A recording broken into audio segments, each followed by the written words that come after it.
Eu sei como é, você não sabe mais o que fazer diante de tantos problemas da vida, não é? Às vezes, a resposta para a culpa, para as brigas, para os problemas familiares está bem aí na sua frente. Mas você sabia que existe sempre um personagem que passou exatamente pelo que você está passando agora? Problemas familiares, por exemplo, sempre existiram. Mas eu garanto, você não é o primeiro, nem o único a passar por isso. Agora, o que fazer para sair dessa situação? O mais garantido é aprender com os erros e acertos de homens e mulheres que viveram muito antes de nós. A Bíblia registra os eventos do passado justamente para nos ensinar sobre o presente. Então, por apenas R$ 59,90 por mês, você pode acessar a Bíblia Comentada com Rodrigo Silva, onde eu estudo a Bíblia semanalmente com quase 7.000 alunos. E, de quebra, você ajuda na construção do Museu de Arqueologia Bíblica do UNASP. Então, quer saber mais? Acesse o link. Eu aguardo você. Os gregos não destruíram.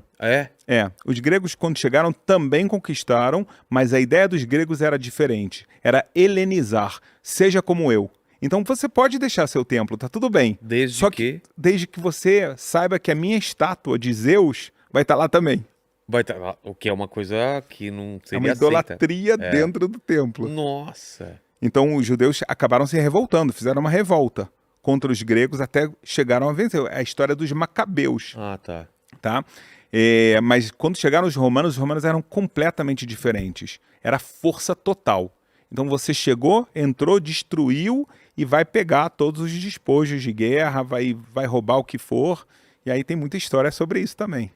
E o terceiro templo, ele tem um projeto de reconstrução? Como que é? Ele tem um projeto muito antigo, ele tem um projeto de agora. O muito antigo... Mas não é secreto, então? É uma coisa secreta ou não? Vamos lá. A Bíblia não é secreta. Não. Tá bom? Então você vê em Ezequiel, você vai ver lá profecias de como ele tem que ser construído. Você vai ver o objetivo dele. Por exemplo, está escrito uma coisa muito bonita, tá? Em Isaías, Zacarias, que esse templo é uma casa para todas as nações. Ou seja, todo mundo vai poder frequentar e se aproximar de Deus através dela. Então, até aqui você vê como tem que ser a construção. Uma parte interessante que é feita agora é que existem sábios que, de acordo com as descrições bíblicas, estão reconstruindo os utensílios, para que quando chegue, vamos falar, uma ordem divina, quando se perceba que chegou o momento, está pronto. Mas, agora é polêmica. Se for... O lugar do templo não é um lugar sagrado para os muçulmanos, onde seria uma mesquita, e se for reconstruído lá, aí é treta, Terceira Guerra Mundial, Apocalipse, acabou tudo, Anticristo, e aí... É isso ou não? É interessante, você misturou um monte de coisa. Eu coloquei tudo, aí agora você separa. Você pegou a salada das três religiões. Exatamente. E agora fala, se vira. Se vira agora. O que tem de verdade nisso? É no lugar... Seria no lugar onde está uma mesquita ou não? Para começar, tem que entender o seguinte. Aquele domo de ouro impressionante, você viu ele? Nossa, lindo, Aquilo demais. que você vê na foto, de repente você vê na sua frente. Demais. É impressionante. Aquele domo... Não, e só é engraçado porque tem muitas... você não pode fazer muita coisa lá, né? Que te fala. Você não pode nem encostar na sua mulher, né? Que o pessoal fala, separa, lá perto, quando você tá passeando. Você tá falando da parte em cima, no monte do templo. Mas aí são leis árabes. Exato. Mas não pode nem andar de mão dada, não pode, para tirar foto, abraçar. Sabia disso? São leis de recato dos árabes. Exato. Exatamente. Cobrir a cabeça, né, e tudo mais. Mas continua, vamos lá. Não, mas é interessante isso. Então... esse domo, né? Esse domo não é uma mesquita. Não? Não, porque se você vê a forma de uma mesquita, ela é sempre feita com um monte de tapetes, tá? Com muito espaço. Por quê? Porque... eu fui na Turquia, Então, mas você visse do outro lado, tem lá a mesquita, né? O domo de prata, que é chamado, né? Ou de bronze. Depende, na verdade, ele é de bronze, mas... o que você vê que a forma que os árabes rezam, os muçulmanos rezam, é em pé, sentado ou ajoelhado, então eles precisam de muito espaço. O domo de ouro que você vê, ele tem um corredor e no meio você tem uma pedra. Então ele não é feito como uma mesquita. Então, na verdade, esse lugar, vamos falar, não é uma mesquita e é pra gente considerado o lugar mais sagrado do mundo. Por quê? Lá você tem a pedra fundamental, de acordo com a nossa tradição, que a partir de lá Deus criou o mundo todo. E lá ficava a Arca da Aliança com as tábuas da lei de Moisés.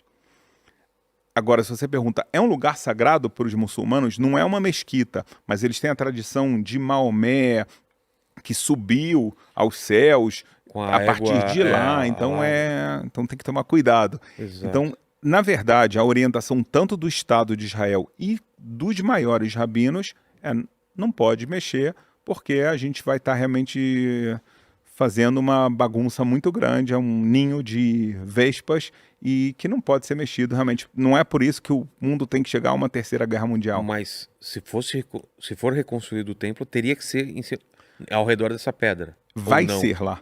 Vai ser lá? Será lá. Como?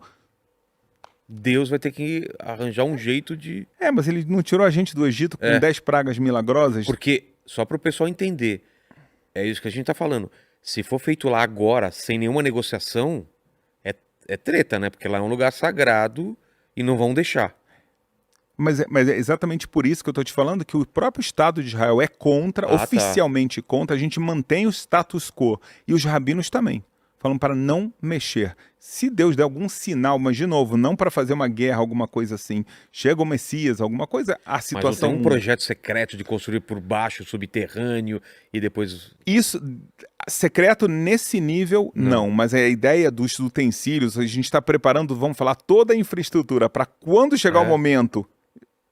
Mas, por exemplo, a Arca da Aliança não existe mais. Ela se perdeu. Ela está ou escondida ou roubada. Porque eu ouvi falar que pode estar na Etiópia, por exemplo. Eu vou Já te ouviu falar... essa teoria? Claro que ouvimos. Na Etiópia, eu vou ser sincero, é um desses boatos de Indiana Jones. Ah, é? É. Por que seria lá? Então... Tem judeus lá? A gente tem judeus aqui, etíopes, você não viu judeus aqui, negros? São muito bem aceitos, tá? Que a gente não tem nenhuma, graças a Deus, não tem nenhuma distinção, não tem nenhum racismo, as pessoas aceitam eles normalmente, graças a Deus, assim tem que ser. Então lá também tem... Tem, mas lá estaria numa igreja. Ah, é? É. Então, lá eu posso te falar que não é o lugar. Tá?